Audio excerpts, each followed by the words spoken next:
Ah, c'est Benjamin Epps. Aujourd'hui, on vous présente le coup de cœur de la rédaction et c'est... Epsito. Vous l'avez peut-être découvert avec le titre Kennedy en 2005. Plein de ralliements de mon côté, bientôt célèbre comme Gary Moore. Kennedy en 2005. Puis après, celui qui m'a totalement installé, on dirait que c'est Notorious. Limite, c'est de la natation synchronisée. Donc le game veut m'introniser. Let's go. Originaire du Gabon, il baigne très tôt dans le rap, notamment avec ses frères. Je suis né dans une famille de rappeurs, 3 frères, qui sont tous les 3 rappeurs. Ce sont mes exemples et ils m'ont donné envie de rapper. Cette année, il a confirmé avec 2 projets, dont Fantôme avec Chauffeur. Produit par le Chroniqueur Sale, super projet, plein de bons titres, Goom, Notorious. C'est vraiment un projet à écouter. Voici les 4 raisons pour lesquelles on kiffe le célèbre. Epsito.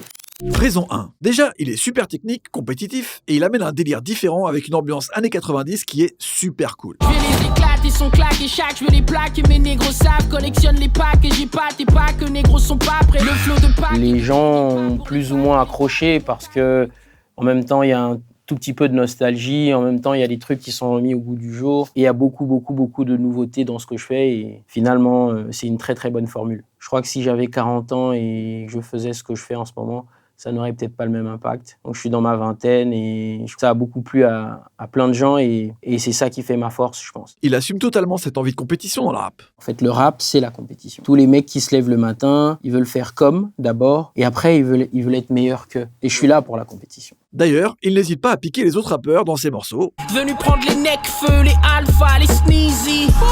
Du coup, je n'ai plié ni Alpha, ni Sneezy, ni Nekfeu. Donc, les gars, je suis là. Je suis prêt pour la compétition. Et il affiche un côté ego trip hyper maîtrisé. Booba a sorti le dernier album, ça y est, maintenant je peux prendre le trône.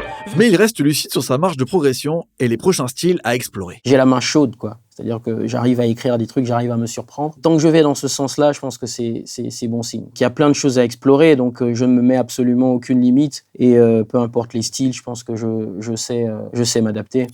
Raison 2. Il a grandi au Gabon, parle de sa jeunesse en Afrique dans ses textes et ça lui apporte un point de vue complètement différent. Parce qu'une autre vie, parce qu'une autre culture, parce qu'une autre façon de voir les choses. Et je trouve que c'est un avantage. Ça lui permet aussi de passer des messages politiques forts dans ses sons, comme sur Dieu bénisse les enfants. Je suis inquiet pour mes neveux et nièces. C'est violent à l'extérieur, ils sont noirs. Pour le monde entier, ils sont inférieurs. Mais une partie du rap, c'est aussi pouvoir faire passer un message finalement. Au-delà de la technique, de l'ego trip, qu'il y ait un message politique. Et pour le coup, Dieu bénisse les enfants a un message très politique. Et je crois que dans les prochains projets, il y a beaucoup plus de morceaux dans ce créneau-là. Raison 3. Il a une voix super particulière qui permet de l'identifier direct sur un morceau. Il faut que tu aies quelque chose qui fasse que les gens te remarquent et te regardent. Et pour moi, la voix était une façon de m'affirmer. Tard la night, c'est moi le voisin qui met du peur à fort. Tard la night.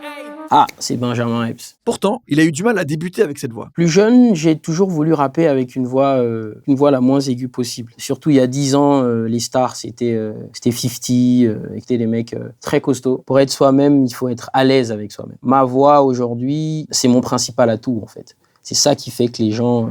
et j'ai longtemps eu du mal à accepter ma voix. Une fois que je me suis dit que c'est ça qui allait faire la différence, j'ai joué avec.